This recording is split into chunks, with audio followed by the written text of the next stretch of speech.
Good morning বন্ধুরা, তোমরা সবাই কেমন আছো জানিও। আশা করছি ভগবানের আশীর্বাদে তোমরা সবাই ভালো আছো, সুস্থ আছো। আর আমিও ভগবানের আশীর্বাদে ও তোমাদের ভালোবাসায় অনেকটাই ভালো আছি, সুস্থ আছি। দিনটা ছিল রবিবার। সকাল সকাল ঘুম থেকে উঠে কিছুই ভালো লাগছিল না, তাই জন্য ভাবলাম তোমাদের সঙ্গে একটু সময় সকালের জল খাবার খাওয়া হবে, তাই জন্য কিন্তু আলু কুটছি। তার কারণ আলুগুলো কিন্তু এখন চান টান করে নিয়েছি, তবে তোমাদের দাদাভাই আজকে ভগবানের কাছে পুজো দিয়েছে। আর সত্যি বলতে এখন কিন্তু সকাল সকাল উঠতে পারি না, প্রায় তো 7টা সাড়ে 7টা বাজে। সত্যি কথা বলতে তোমাদের দাদাভাই কিন্তু আমার আগে ঘুম থেকে উঠে, তেমনই আজকেও ও কিন্তু 6টার সময় উঠেছে, আমি উঠেছি 7টার সময়। ও যখন আগে উঠেছে তাই জন্য কিন্তু ও ভগবানের কাছে পুজো দিয়ে দিয়েছে। আর আমি চান টান করে জলখাবারটা তৈরি করেছি। তারপর কিন্তু কিছু জামা কাপড় ছিল, সেগুলো কিন্তু কেচেছি আজকে, ধুয়েছি, সেগুলো কিন্তু রোদ্দুরে দিতে চলে এসেছি। আর একটা কথা, হয়তো তোমাদের সঙ্গে আমি গল্প করছি হাসি মুখে, কিন্তু বুকটা ফেটে যাচ্ছে, সেগুলো তো আর বলতে পারছি না। কি বলতো, তোমাদেরকে আগে একটা ব্লগ দিয়েছিলাম, কদিন আগে, সেই ব্লগে তোমাদেরকে বলেছিলাম যে আমার দাদার কি হয়েছিল সবটা তোমাদের সঙ্গে শেয়ার করব।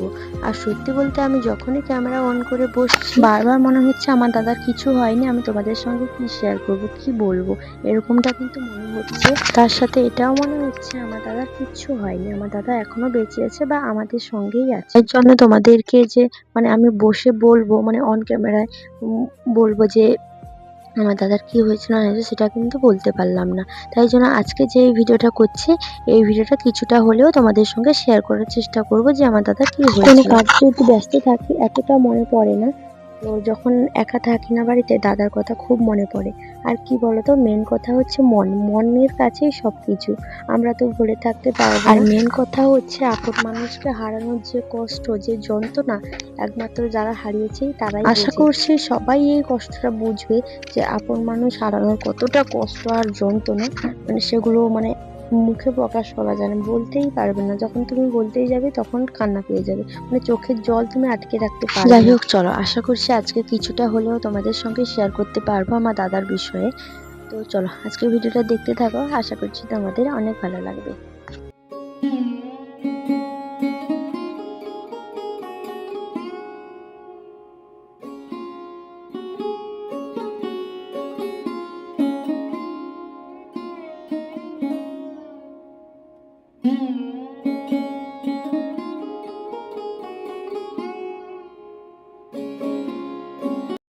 তো বন্ধুরা, এই যে দেখতেই পাচ্ছ, এখন কিন্তু আমি ছাদ থেকে নিচে চলে এসেছি। আর এসেই দেখছি তোমাদের দাদা ভাই আর আমার ভাসুরের ছেলে দুজন মিলে কি একটা কথা বলছে। তবে কি কথা বলছিল সেটা না শুনলেও বুঝতে পারছিলাম কিছু একটা বলছিল। আমি আসার পরে ওরা কিন্তু চুপ হয়ে গেছিল। তারপরে আমি জোর করে বললাম যে কি হয়েছে বলো। তখন কিন্তু ওরা বলছিল কালকে নাকি আমার ভাসুরের ছেলে ভূতের স্বপ্ন দেখেছে, সেটা নিয়ে কিন্তু মন খারাপ করছে। আর বলছিল আমি বাড়িতে থাকবো না, কাজে চলে যাব। এই বিষয় নিয়ে কিন্তু ওদের মধ্যে আলোচনা হচ্ছিল। তারপরে দেখো, আমাদের গপুকে অনেক দিনের পর তোমাদের সঙ্গে শেয়ার করলাম। একটু কমেন্ট করে বলো তো আমার সোনাকে কেমন লাগছে। তারপরে দেখো, আমাদের জানলা দরজা হবে, তাই জন্য কিন্তু এখন কিন্তু গ্রিল আনা হবে না, এখন কিন্তু ওই বাটাম দিয়ে, টিন দিয়ে কিন্তু জানলা দরজাগুলো বানানো হবে। সেই জন্য তোমাদের দাদাভাই গেছে বাটাম আনতে। এই জন্য আমি একটু রাস্তার দিকে এলাম, আসছে কিনা দেখি। যখন দেখলাম আসছে, এই যে দেখতেই পাচ্ছ বাইকটা নিয়ে আসছে। যাই হোক, চলো, বারবার তোমাদেরকে বলার চেষ্টা করছি যে আমার দাদার কি হয়েছিল, কেন কি বলতে পারছি না এটা আমি বলতে পারবো না। চলো তোমাদের সঙ্গে শেয়ার করি, কিছু করার নেই, তোমাদের সঙ্গে তো শেয়ার করতে হবে। তার কারণ যা বাড়িতে কি করি না করি সবটাই তোমাদের সঙ্গে শেয়ার করি। আর তোমরাও হয়তো অনেকে আশায় আছো জানার জন্য এই কথাটা যে আমার দাদার কি হয়েছিল, হঠাৎ করে কেন আমাদেরকে ছেড়ে না ফেরার দেশে চলে গেল। হ্যাঁ, যারা আমাকে জিজ্ঞাসা করছিলে, কমেন্ট করছিলে যে দিদিভাই তোমার দাদার কি হয়েছিল, অনেকেই কমেন্ট করেছো, তো সরি গো, তোমাদের কাছে ক্ষমা চেয়ে নিচ্ছি। তার কারণ তোমাদেরকে এতদিন কিছু উত্তর দিতে পারিনি। তোমরা হয়তো বুঝতে পারছো এখন কিরকম একটা মুহূর্ত কেমন কাটছে। চলো আজকে কিন্তু এই ভিডিওর সাথে সাথে তোমাদের সঙ্গে শেয়ার করে দিই। যারা কমেন্ট করছিলে আমার দাদার কি হয়েছিল, আমার দাদা অ্যাকচুয়ালি বিশ্বকর্মা পুজোর দিন বাইক অ্যাক্সিডেন্ট করেছিল। বিশ্বকর্মা পুজোর দিন আমি ব্লগটা দিয়েছিলাম, এর আগে যে ভিডিওটা দিয়েছিলাম তোমাদেরকে, তো সেই ভিডিওটাতে তোমাদেরকে দেখিয়েছিলাম সারাদিন আমি প্রচুর পরিশ্রম করেছিলাম। সারাদিন ঘর লেপিয়েছি, আর জামা কাপড়। আর যেই দিন ভিডিও এডিট থাকে সেই দিন হয়তো আমি রাত করে ঘুমাই, আর যেই দিন থাকে না সেই দিন কিন্তু আমি মানে 9টার ভিতরে ঘুমিয়ে যাই। আর বিশ্বকর্মা পুজোর দিন আমি কিন্তু ব্লগটা করেছিলাম, হ্যাঁ, কিন্তু এডিটিং করছিলাম না, কারণ সারাদিন পরিশ্রম করেছি, তাই জন্য কিন্তু আমি ভিডিওটা এডিট করিনি।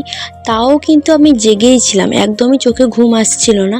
হ্যাঁ, একটু দুর্বল হয়ে পড়েছিলাম, কিন্তু ঘুম আসছিল না। কেমন একটা মানে মনে হচ্ছিল যে আজকে কিছু একটা হবে, কিছু একটা হবে। আর অন্যান্য দিন কিন্তু আমি মোবাইলটা সাইলেন্ট করে পায়ের নিচে রেখে দিই, মানে পায়ের তলায়, মানে বিছানার একদম নিচের দিকে রেখে দিই। আর সেদিন কি হয়েছে, তোমাদের দাদাভাই কিন্তু ফোনটা সাইলেন্ট করে পায়ের তলায় রেখে দিয়েছিল, মানে নিচের দিকে। আমি কি করেছি, ও ঘুমিয়ে যাওয়ার পরে মোবাইলটাকে নিয়ে কিন্তু আমার কাছে রেখেছি, আর ফোনের সাইলেন্টও কেটে দিয়েছি। কেন জানি না মনটা এমন হচ্ছিল। তারপরে তোমাদের দাদাভাইকে ঘুম থেকে উঠালাম, আমি বললাম ওঠো। তখন বাজে প্রায় 11টা 5, 11টা 5 না, 11টার দিকে পুরো তোমাদের দাদাভাইকে ডেকেছি। আমি বলছি ওঠো একটু, আমার ঘুম আসছে না, চলো একটু গেম খেলি, মানে গেম বলতে লুডো খেলি। তো আমরা দুজন খেলছিলাম, তারপরে একটা ভিডিও করেছিলাম, সেটাও আমি ফেসবুকে অলরেডি আপলোড করেছিলাম। আর সেই ভিডিওটা আপলোড করি 11টা 5-এ, মানে রাত 11টা 5-এ। তো তখন আমি এতটা মনে নেই ইউটিউবে ভিডিওটা আপলোড করেছিলাম কি করিনি, বাট এইটুকু মনে আছে ফেসবুকে করেছিলাম। কিন্তু আমার দাদার এই দুর্ঘটনা খবরটা শুনে কিন্তু ভিডিওটা উঠিয়ে নিই। তো যাই হোক, চলো তোমাদেরকে মেন কথাটা বলি। আমার দাদা হচ্ছে গিয়েছিল কালীনগরে, মানে আমাদের এখানে কালীনগর, মানে আমার ভিডিও এখানকার যারা যারা দেখো মানে আশেপাশে, তারা হয়তো চিনো নাচিন্দা কালীনগর। তো এখানে কিন্তু বিশ্বকর্মা পুজোর দিন বক্স কম্পিটিশন হচ্ছিল। তো সেইখান থেকে কিন্তু দাদা বক্স কম্পিটিশন দেখে আসার পথেই কিন্তু, মানে বাড়ি আসার পথেই এই ঘটনাটা ঘটে। একটা সাইকেলকে কিন্তু দাদা মেরে দিয়েছে কিনা জানি না, বাট আমরা তো ছিলাম না, যেটা লোক বলছে যে একটা লোক হচ্ছে সাইকেলে নিয়ে যাচ্ছিল, আর দাদা হচ্ছে মানে কালীনগর থেকে বাড়ি আসছিল, আসার পথে কিন্তু ঘটনাটা ঘটেছে। আর এই অ্যাক্সিডেন্টটা হওয়ার পরে কিন্তু দাদা অনেকক্ষণ পড়েছিল ওখানে। আর একজন ছিল বাড়ির পাশে, একজন দাদা, সেও ছিল, মানে দুজন ছিল, আমার দাদা আর বাড়ির পাশে একজন দাদা, দুজনই ছিল। তো আমার দাদার না পিছনের দিকটা লেগেছে, মানে মাথায় পিছনে লেগেছে, আর ওই দাদাটার হচ্ছে মাথার সামনে লেগেছে, মানে কপালে। তো ও কিন্তু এখন মোটামুটি সুস্থ আছে। আমরা কিন্তু খবরটা পাই, এই ঘটনাটা কিন্তু ঘটেছিল প্রায় 11:30টার দিকে। আর আমরা কিন্তু খবরের প্রথমে কিন্তু আমরা খবর পেয়েছিলাম, মানে আমার ভাসুর কিন্তু ফোন করে বলছিল যে বৌমা তাড়াতাড়ি আসো, তোমার দাদা এখানে অ্যাক্সিডেন্ট করেছে। প্রথমে কিন্তু আমার কাছে ফোনটা আসে, আর তখন বাজে 12টা 5, মানে একদমই কাঁটায় 12টা 5। তখন কিন্তু আমার একটু চোখটা লেগে এসেছিলো, মানে ঘুম ঘুম চোখ একটু এসেছিলো, মানে চোখ একটু ঘুম এসেছিলো। তখন ফোনটা সাইডে রেখে দিয়ে জাস্ট ঘুমটা এসেছে, মনে হলো যেন ফোনটা বাজলো। আমি আতরাশে উঠে পড়েছি, দিয়ে তোমাদের দাদাভাইকে বলছি ফোনটা কোথায় গো, ফোনটা কোথায় গো, ফোনটা দাও তো, ফোনটা দাও তো, মানে কেমন একটা লাগছে যেন। তখন দেখি আমার ভাসুর ফোন করেছে। ফোনটা যখন ব্যাক করি তখন এই খবরটা বললো। তখন কিন্তু আমার দাদা ভালো ছিল। তারপরে আমরা গেলাম, আমার আর দাদারাও গেলাম। তোমাদেরকে আগে অনেক ব্লগে বলেছি, মানে অনেক ভিডিওতে বলেছি যে আমার 4 দাদা 2 বোন। আর এই দাদাটা যে মানে আর নেই, আমার দাদা নেই বলবো না, আমার দাদা আমাদের কাছে আছে, বাট সেই দাদা মানে আমার ছোটদা, এ হচ্ছে আমার ছোটদা, সবার ছোট, মানে সবার ছোট তো আমি 6 জনের মধ্যে, মানে 4 ভাই আর 2 বোনের মধ্যে সবার ছোট আমি। আমার উপরে ছিল আমার দাদা, এই দাদাটা। তো তারপরে পুলিশ এলো, মানে আমরাও পৌঁছেছি, তারপরে পুলিশও এসছে, দিয়ে আমার দাদাকে মানে আমাকে গাড়িতে উঠে দিয়েছে পুলিশের গাড়িতে, আর দাদার মাথাটা কিন্তু আমার কোলে দিয়েছে। তারপর বাড়ির পাশে হাসপাতাল আছে একটা, তো সেখানে পুলিশ নিয়ে গেল, সেখানে ব্যান্ডেজ করে দিল। তারপরে দারোয়াতে পাঠালো, দারোয়াতে নিয়ে গেলাম, সেখানেও ব্যান্ডেজ করলো। তারপরে বললো যে এখানে হবে না, পিজি নিয়ে চলে যাও। তারপরে সেই রাত্রির বেলা পিজি নিয়ে গেছিলো, সেখানে কিন্তু আমি যেতে পারিনি, কারণ আমি রক্ত দেখে, দাদার এত রক্ত বের হচ্ছিল মাথা থেকে, সেটা দেখে কিন্তু আমি খুবই অসুস্থ হয়ে পড়েছিলাম, আর খুব বমি হচ্ছিল, তার জন্য আর আমি যাইনি। আমার মেঝো বৌদি গেছিলো আর আমার শেষদা গেছিলো। আমাকে কিন্তু তোমাদের দাদাভাই কালীনগর থেকে কিন্তু বাড়ি নিয়ে চলে এসেছিলো। আর আমি জানতাম যে ভগবান বলতে কিছু আছে, আর এটাও বিশ্বাস করি ভগবান যা করে মঙ্গলের জন্য করে, কিন্তু ভগবান একদম পাষাণ হয়ে যাবে আমি ভাবতে পারিনি।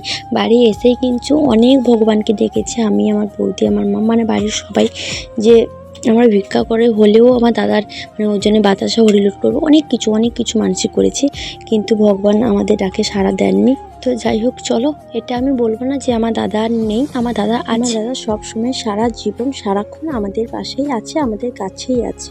যাই হোক, চলো, এখন কিন্তু কথা বলতে বলতে, মানে আমার দাদার বিষয়ে কথা বলতে বলতে অনেক কটা কাজ করে ফেললাম, মানে এদিক ওদিক যাওয়া সবটাই তোমরা হয়তো দেখতে পেলে। কাঁথি গেছিলাম একটু মোবাইলের দোকানে মোবাইল সারানোর জন্য, তারপরে নাচিন্দা মায়ের মন্দিরে গেছিলাম, আরও অনেক কিছু, তোমরা সেগুলো দেখতেই পেলে, আর বললাম না আমি। যাই হোক চলো। আর হ্যাঁ, আমার দাদা কিন্তু ভিডিও করা পছন্দ করতো না। আমি যখন ভিডিও করতাম আমার দাদা কিন্তু বলতো, এই ভিডিও করিস না, ভিডিও করা কিন্তু ভালো। আবারও কখনো কখনো বলতো, বোন তোকে মোবাইলে না অনেক সুন্দর লাগছে, এরকমই কিন্তু বলতো আমার দাদা। আমার মা বাবা যেরকমই ভালোবাসে ঠিক সেরকমই ভালোবাসতো আমার দাদা। কি বলতো, ছোট থেকে না আমরা দুজন একসঙ্গে ছিলাম, আর সবাই তো বড় হয়ে গেছিলো, তারা যে যার কাজে থাকতো। দাদা দিদিকে তো বিয়ে দিয়ে দেওয়া হয়েছিল, আর আমার দাদা আর আমি কিন্তু ছোট থেকে একসাথে ছিলাম, একসাথে খাওয়া দাওয়া, একসাথে বড় হওয়া, দুজনে কিন্তু মানে ছোট থেকেই একসাথে ছিলাম। তাই জন্য এত ভালোবাসা, বা ও আমাকে এত ভালোবাসতো, বা আমিও ওকেও অনেক ভালোবাসতাম। কিন্তু দেখো, ভগবান ওকে আমাদের কাছ থেকে কেড়ে নিল, বেসিক্যালি আমার কাছ থেকে। কি করে ওকে ভুলে কিছুই বুঝে উঠতে পারছি না, কিন্তু ওর কথা তো সবসময় মনে পড়ছে। দাদা যেমন ভিডিও করা পছন্দ করতো না, তেমন একটা কথা বারবার বলতো, কোনো কাজ করবি যখন কারোর কথাই সেই কাজ বন্ধ করবি না, মন দিয়ে করবি, তাহলে দেখবি তুই একদিন না একদিন সফলতা পাবি। আর একটা কথা সবসময় বলতো, আমি যখন রাগ করতাম বা কোনো প্রবলেম হতো বাড়িতে, তো সবারই বাড়িতে প্রবলেম হয়, ও কিন্তু আমাকে সবসময় সান্ত্বনা দিত, বোন সবসময় খারাপ সময় থাকে না, ভালো সময়ও আসে, সব কিছু নিয়ে একটা সংসার, সুখ দুঃখ এগুলো কিন্তু সবসময়ের জন্য ও বলতো। তো যাই হোক বন্ধুরা, আজকে ভিডিওটা এখানে শেষ করলাম, দেখা হবে নেক্সট কোনো ভিডিওতে। তো চেষ্টা করব ভালো ভালো ভিডিও নিয়ে আসার জন্য তোমাদের সামনে। আর ভগবানের কাছে প্রার্থনা করছি পৃথিবীতে সবাইকে যেন ভগবান ভালো রাখে, সুস্থ রাখে।